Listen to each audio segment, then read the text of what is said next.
One day after school, two boys were walking home when they saw a pair of old shoes lying by the side of the road. They belonged to a poor man who was working in the field nearby. "I have an idea," said the first boy. "Let's play a trick on him. We'll hide his shoes, and then we'll see how he reacts." The second boy shook his head. "That's cruel. Let me think of something else." Then he had an idea. "I have 2 coins. Let's put 1 coin in each shoe. That way when he puts his shoes back on, he'll feel like somebody's giving him money." "Yeah, that's a good idea," said the first boy. So they took the shoes and hid behind the bushes to wait for the man.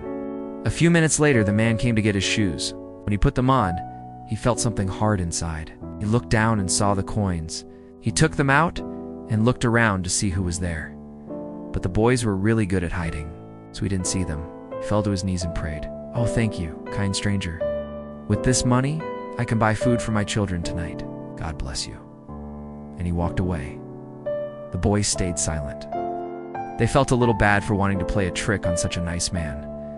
Sometimes it's more fun to be mischievous than kind. But this time, being kind made them feel better than being mischievous ever could have. This story teaches us that it's easy to laugh at people who are less fortunate than us, but it's much better to help them. We don't know what someone's life is like, so we shouldn't make fun of them. We should always be kind and respectful to everyone, because we all God's children, and we should treat each other like we want to be treated. A little bit of generosity can make someone's whole day, or even change their life. Once upon a time, there was a student who came to his teacher. He was very angry and restless. "No matter what I do," he said, "I feel troubled. My thoughts are unclear, and my heart is heavy." The teacher was a wise man. He looked at the student for a moment and then went to a table. On the table was a glass filled with dirty water. "Look at this glass," said the teacher. "What do you see?" The student looked at the glass. "It's full of mud." "The water is undrinkable," he said. The teacher nodded and placed the glass on the table. "Now, wait," he told the student. The student waited, but nothing happened. He looked at the glass again. "What am I supposed to do?" he asked. The teacher said, "Just wait." Minutes passed, and the student started to calm down. He saw that the mud at the bottom had slowly sunk, and the water above it was becoming clear. The teacher pointed at the glass and said, "Your mind is like this water.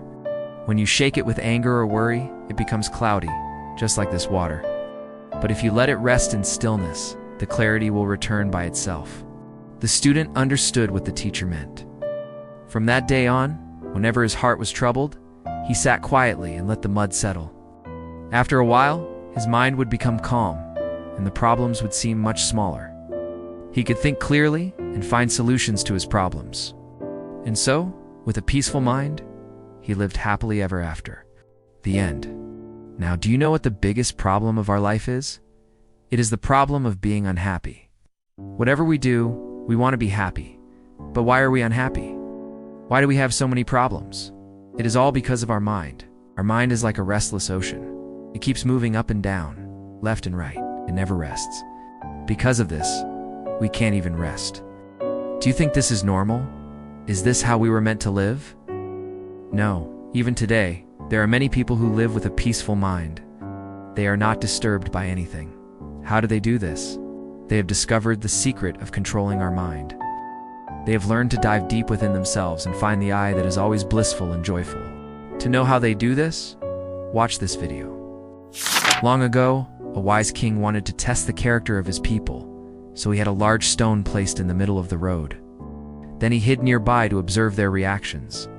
A little while later, some wealthy merchants came strolling along. They were important people in the kingdom, but they were too busy looking after their own interests to notice the obstruction in their path. When they saw the stone, they started complaining loudly. "Hey, look at this. This stone is blocking our way.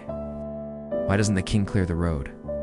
It's an inconvenience for merchants like us to have to detour around it. We are going to be late for the emperor's ball, and who knows what kind of trouble we allocate into because of this." But as they were talking, they kept their eyes on their fancy shoes, carefully stepping around the stone so as not to soil them. None of the merchants offered to move it. After a while, a group of farmers came along. They too grumbled about the stone. "It's always the same with these city folk," they said. "They just go ahead and build obstacles in our path, without considering how hard it is for us poor farmers to get around. Why don't they just put up a sign saying this road is closed?" Then they, too, stepped carefully around the stone and left it where it was. Finally, a poor man came along. He was an honest, hard-working fellow who earned his living selling vegetables. When he saw the stone, he thought to himself, "If I don't move it, someone might trip over it and get hurt." So he put down his heavy load of vegetables and pushed with all his strength. After a lot of effort, he managed to roll the stone off the road. To his surprise, he found a small bag of gold under it. There was a note. "This reward is for the one who removes the obstacle." The poor man couldn't believe his eyes. He looked around to see if there was a king or a prince hiding nearby, but he didn't see anyone. Maybe it was the reward of some other nobleman who had passed by before him and failed to move the stone. Or maybe, just maybe, it was the king's way of testing him. The point is, no one can know what opportunities await them around every corner. But those who take responsibility for the things they see and act to make things better will find hidden rewards waiting for them. This story teaches us that every obstacle hides an opportunity. While most people just complain, those who take responsibility and act are the ones who discover the hidden rewards.